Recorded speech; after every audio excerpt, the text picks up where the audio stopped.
আসসালামু আলাইকুম ওয়া রাহমাতুল্লাহি ওয়া বারাকাতুহু। সম্মানীয় দিনী ভাই, আমি ডাব্লুবি ইসলামিক ওয়াজ টিভি 2025 ইউটিউব চ্যানেলে আপনারা দেখতে পাচ্ছেন। আজকে আমাদের সামনে কোরবানি আসছে। এই কোরবানিতে আমাদেরকে কোন পশু কোরবানি করা যাবে এবং কোন পশু কোরবানি করা যাবে না, এই নিয়ে আলোচনা করলেন মাওলানা আব্দুর রাজ্জাক বিন ইউসুফ। কি বললেন আপনারা পুরো ভিডিওটি বিস্তারিত দেখতে থাকুন। যদিও ছাগলের বয়স 1 বছর হলে তার দাঁত পড়ে যায়, গরু 2 বছর হলে দাঁত পড়ে যায়, উট 5 বছর হলে দাঁত পড়ে যায়। সাধারণত বাচ্চা ছেলে মেয়ের বয়স 7 বছর হলে সামনের দাঁত পড়ে, এটা স্বাভাবিক বয়স। ভেড়া ভেড়ি, দুম্বা দুম্বি, ছাগল ছাগি 1 বছর হলে দাঁত পড়ে যায়। দাঁত দেখেই কুরবানি করতে হবে, এ কথাই ঠিক। আলী রাদিয়াল্লাহু তাআলা আনহু বলেন, রাসূল সাল্লাল্লাহু আলাইহি সাল্লাম আমাদেরকে আদেশ করেছেন, আন নাস্তাসরিফাল আয়না আল ওজনা, কুরবানি কেনার সময় দেখে নিব চোখ, দেখে নিব কান। কুরবানি কেনার সময় দেখে নিব চোখ, দেখে নিব কান।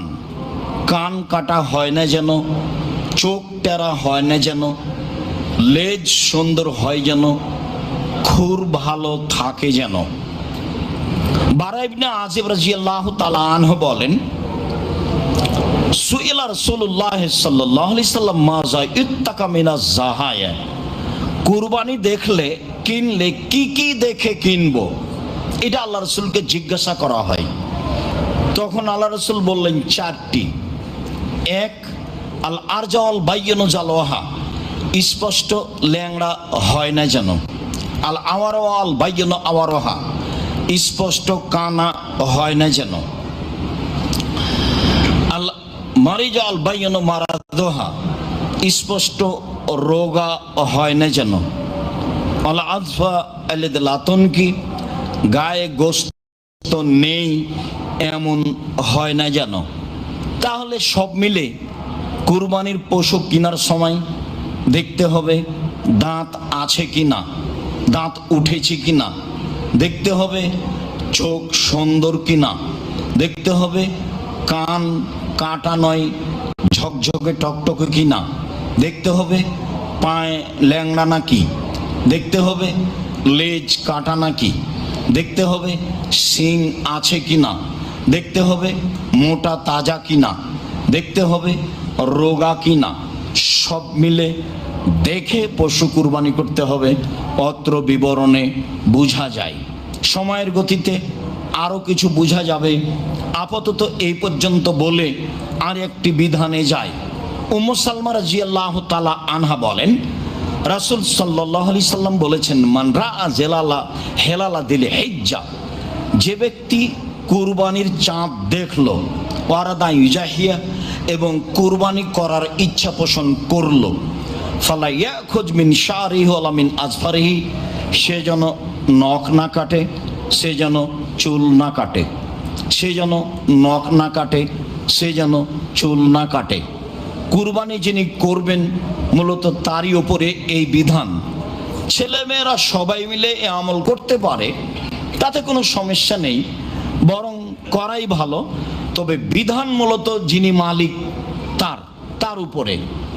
চন্দ্র উঠে গেলে তিনি নখ কাটতে পাবেন না, তিনি চুল কাটতে পাবেন না, এইটাই বিধান। জাবের রাদিয়াল্লাহু তাআলা আনহু বলেন, রাসূল সাল্লাল্লাহু আলাইহি সাল্লাম বলেছেন, আল বাকারাতু আন সাবাতিন ওয়াল জাজুর আন সাবাতিন, গরু 7 জনের পক্ষ থেকে, উট 7 জনের পক্ষ থেকে। গরু কুরবানি করা যায় 7 জনের পক্ষ থেকে, উট কুরবানি করা যায় 7 জনের পক্ষ থেকে। আব্দুল ইবনে আব্বাস রাদিয়াল্লাহু তাআলা আনহু বলেন, ইন্না কুন্না মান নবী সাল্লাল্লাহু আলাইহি সাল্লাম ফি সাফারিন, একদা আমরা আল্লাহ রাসূলের সাথে সফরে ছিলাম। ফাহাজার আল আজহা, কুরবানির সময় চলে আসলো, ফাস্তারাক না ফিল বাকারাতে সাবাতুন ওয়াল জাজুরে আসারা।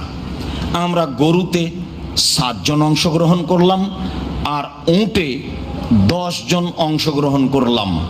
সম্মানিত দিনী ভাই বোন, যারা আমরা উপস্থিত আছি, যারা যন্ত্রের মাধ্যমে অবগত হচ্ছি, যারা সময়ের গতিতে পৃথিবীর বিভিন্ন প্রান্ত থেকে অবগত হব, তাদেরকে আমি বলতে চাচ্ছি যে এতক্ষণ পর্যন্ত যা বললাম ভাগের কুরবানিতে, তাতে জন 7 জন, 7 জন গরুতে, 7 জন উটে, 10 জন উটে, 7 পরিবারে এই কথা আমরা এখনো পাইনি। পরিবারের কথা যখন আসবে তখন বিষয়টি আবারও স্পষ্ট করব। তবে মনে রাখা ভালো হবে, ধমক শুনে কোনো লাভ নেই, হুজুরের চিৎকার শুনে কোনো লাভ নেই, হুবাহু প্রমাণ হতে হবে, এটাই কথা।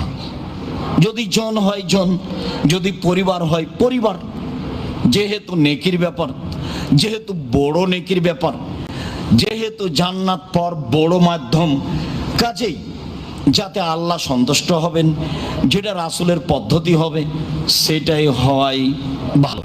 চলেন এবার